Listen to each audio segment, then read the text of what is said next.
Get ready for the smackdown. Get ready for the smackdown.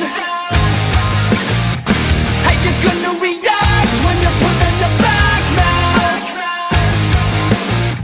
'Cause there's no turning back when you're facing the smackdown.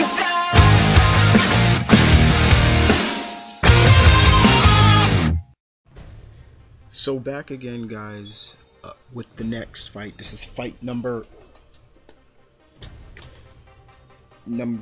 6, actually, for section 19. This comes from my friend ZackTheThunderKing, and he pits the likes of Firestar from Marvel Comics versus Starfire from DC Comics. So we have Firestar versus Starfire. Get it? Flip the names different way, you get it. That's kind of funny. So let's kick it off with Angelica Jones, aka Firestar. Former Avenger, former New Warrior, even a former Hellion. Yes, she was trained by Emma Stone, actually, to be an assassin.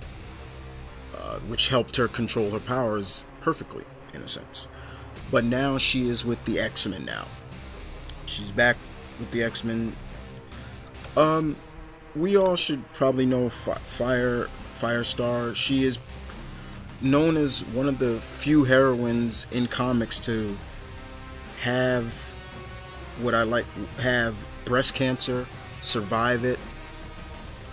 But she's also what we remember, many of us, especially my fellow 80s brats, remember her from Spider-Man and His Amazing Friends. That's where she first appeared. She debuted. But she was incorporated into the comics later on with a great origin that was pretty good. Now, we all know, if you don't know, well, you're gonna know. As you all know, Firestar is a mutant who has the ability to generate and redirect and absorb radiation and manipulate it into like microwave radiation, fire, plasma blasts, you know, light generation, things like that.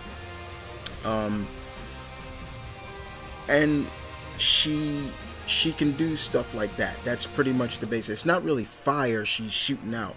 She's not like Pyro or somebody like that, or, you know, Human Torch. It's actually radiation she's shooting out, and I've seen her absorb cosmic rays at one point. She has learned herself really well, and the one thing about her at one time was the fact that her mutant powers were killing her. See, her inside, her organs inside couldn't take the radiation that was being absorbed or channeled through her.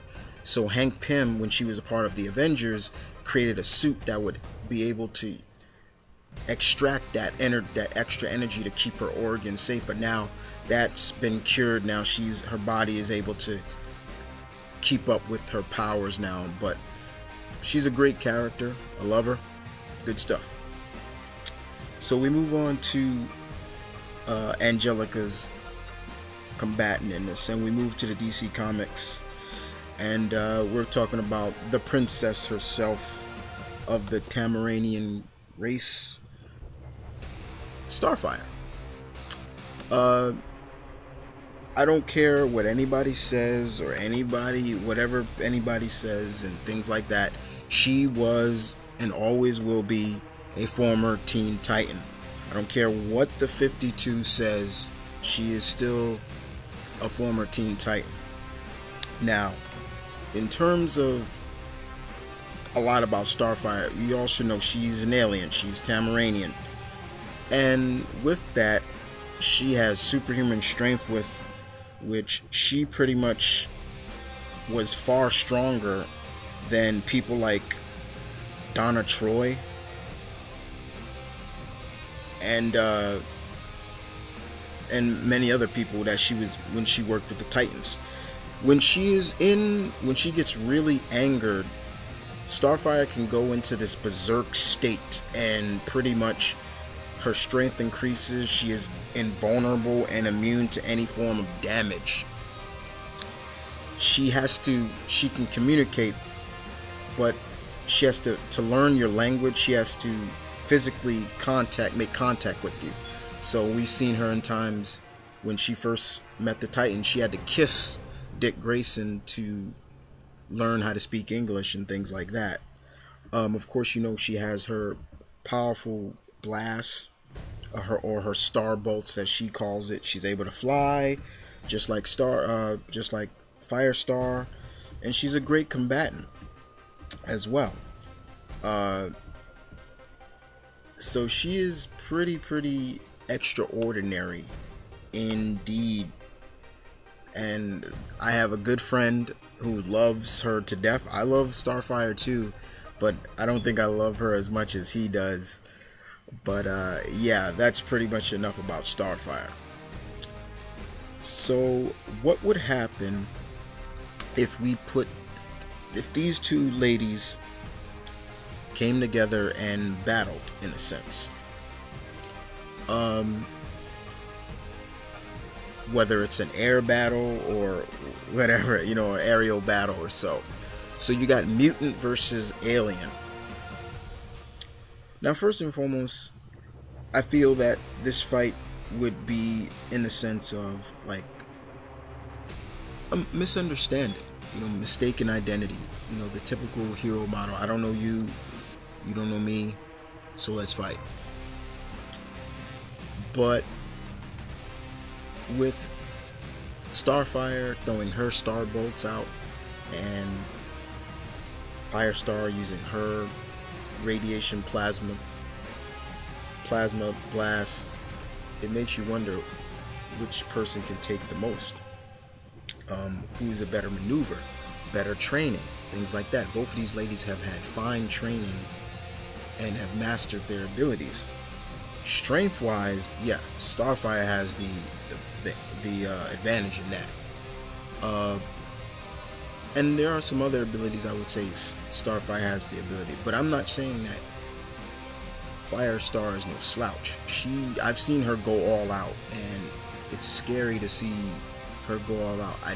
She's not classified as an Omega level mutant, but when she goes all out, be somewhere else actually. But to me, guys, with all that being said, and with all the input I gave you, I still will give this fight to Starfire, but I feel that it would end in a sense of they may stop fighting and be like, why are we fighting? Like, you know, I would rather see them as allies than as enemies.